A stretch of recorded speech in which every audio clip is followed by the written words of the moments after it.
to the show.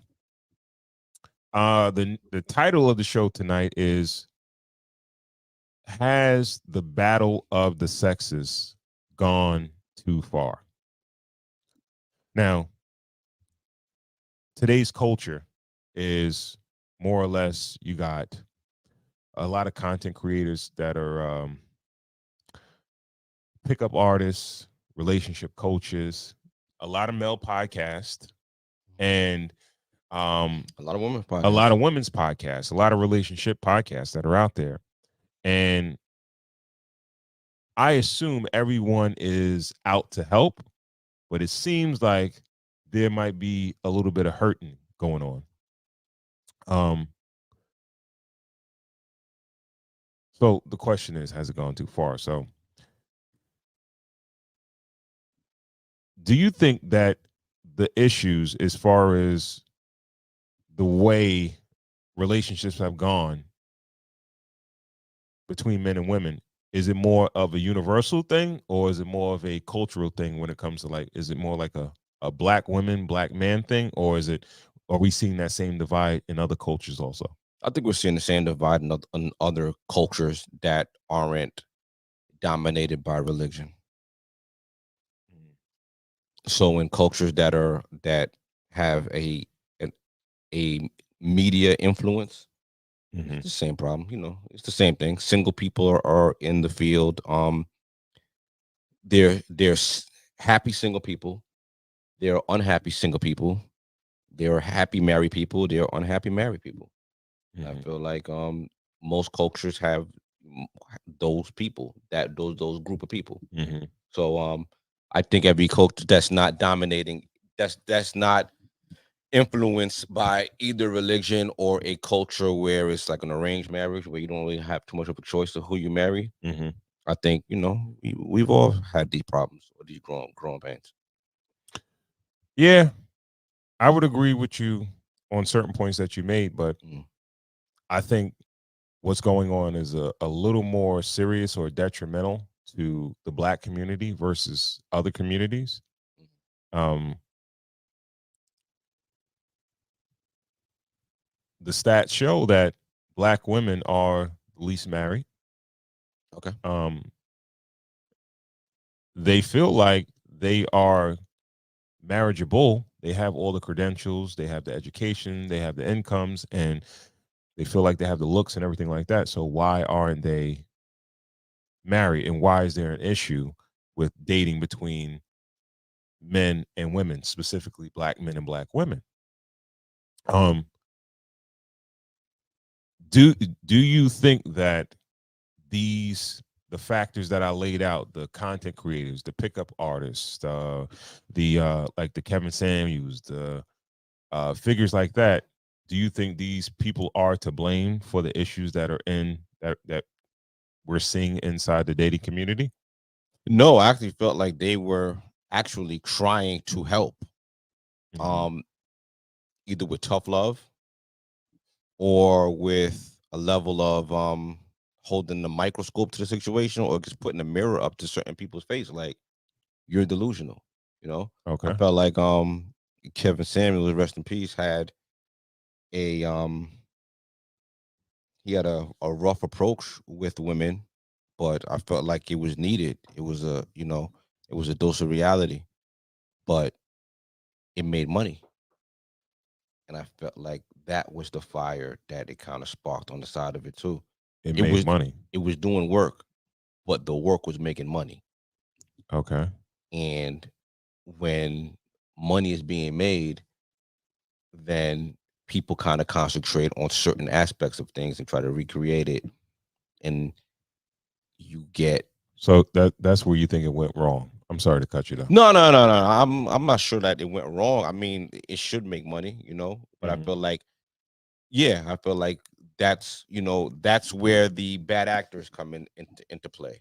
That's what, When well, things that was start going to making be my money. next question. Where did it all go wrong? Because you said that you feel like these particular coaches, these content creators were trying to help, but it seems like we're going in the wrong direction.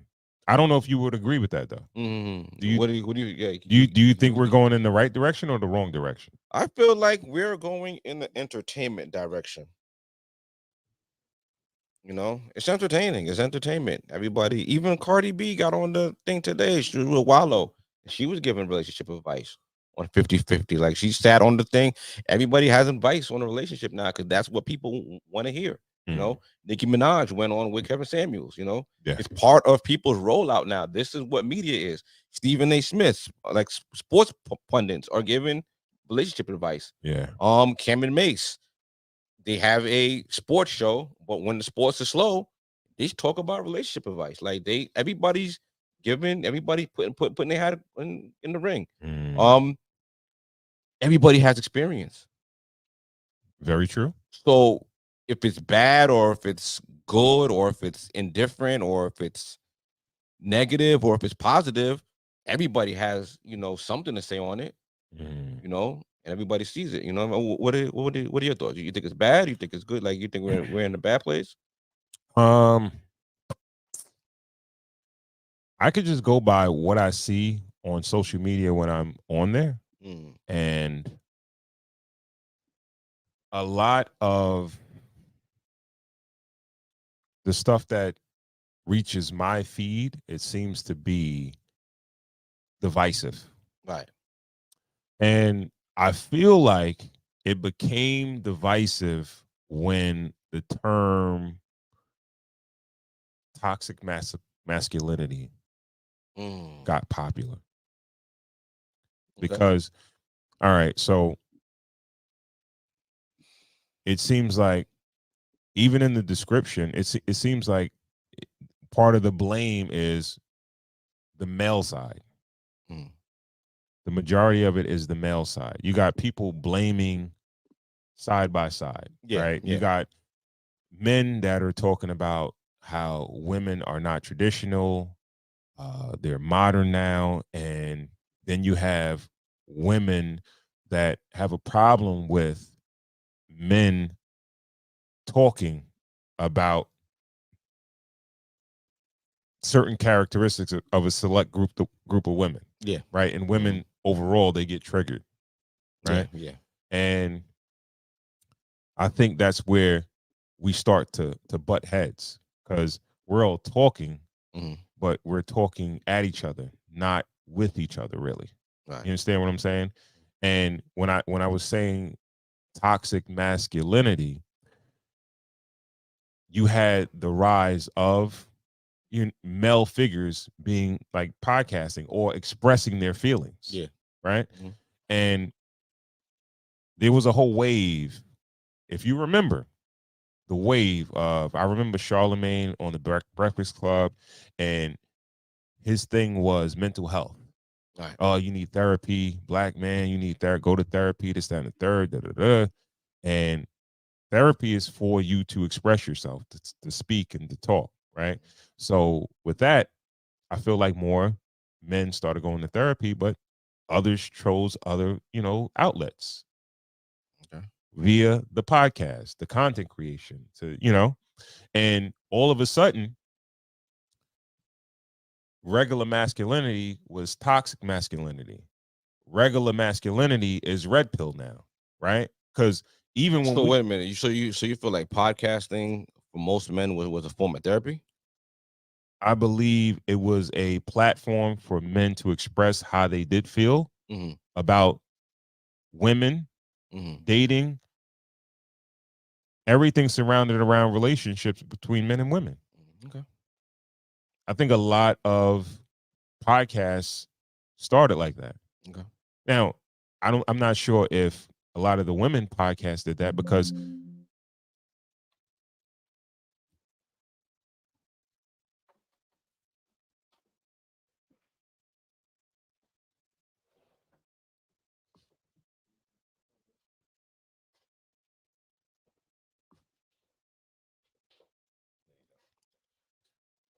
I'm sorry. Sorry, guys. Where were we? Where was I? Podcasting started off with like a form of therapy. Because there have been multiple female platforms that women are able to speak amongst other women and speak about topics and things like that. You had major TV networks, The View, The Real, things like that. Those shows have been going on, and then all of a sudden, males started taking it to the podcasting platforms Yeah. to speak. Mhm. You know, Well, I think it started first on Sirius XM, with okay, the long form kind of, where you would listen to like Oprah and Anthony, and then Patrice O'Neill would go on there. He would talk about his relationship and stuff like that, and speak on things like that for like a while. And then he got his own show, and then it kind of went over to podcasting. So it started off kind of like there with the manosphere kind of. I feel yeah. like it started off on like XM radio. But even terms like the manosphere, Mm-hmm. soon as a term that was centered around men or related to men, Mm-hmm. it was deemed to be bad. Mansplaining, manosphere, Well, yeah. masculinity, Well, you toxic well, you had masculinity. men's magazines, you had men's health, you had articles in there, you had websites, you had things for men. Same way you have things for women. It's just these are. I always looked at it as like tutelage. I always felt like it was older men with experience speaking to younger men and giving their advice. I always looked at it like advice. Okay, Yeah. but nobody had a problem with that, right? Mhm. But when you had men starting to express themselves publicly, not via a magazine or anything like that, Mhm, or mhm. even major TV networks or anything like that, Yeah. just creating their own platforms, it became a problem. Mhm. And then it kind of shifted the status quo, because let's be honest about how relationships have been portrayed in the public image. Mhm. Like the public image of a married man was like, yes dear, yes dear, yes dear, Mhm. what do you want, dear? Okay, I'll take care of it, dear. It's like, be a good husband. Yeah, You really. understand If what you I'm look at some, I mean, some, you get the married with children, but Rock didn't. It wasn't like that. Rock was the head of the household, clearly strong man. Like I think, my wife and kids with Damon Wayans and them. mm-hmm. Like he was the strong head of household. Even Martin was a bit of a goof, but he was the, I don't think it was all like dudes just laid down. I felt like he had a good representation of what a healthy relationship was. I Okay, felt like the woman was the nurturer and the man was the more analytical, and they were good. There was good representation. I felt like on television and mainstream. I felt like where it started going left was when the love and hip hop kind of stuff started coming out with the VH1. Just started just putting random dysfunctional relationships in a group setting, mm-hmm. and that became mainstream. And I felt like that kind of spawned into the podcast world, where now we're talking about dysfunction Mm-hmm. on a podcast.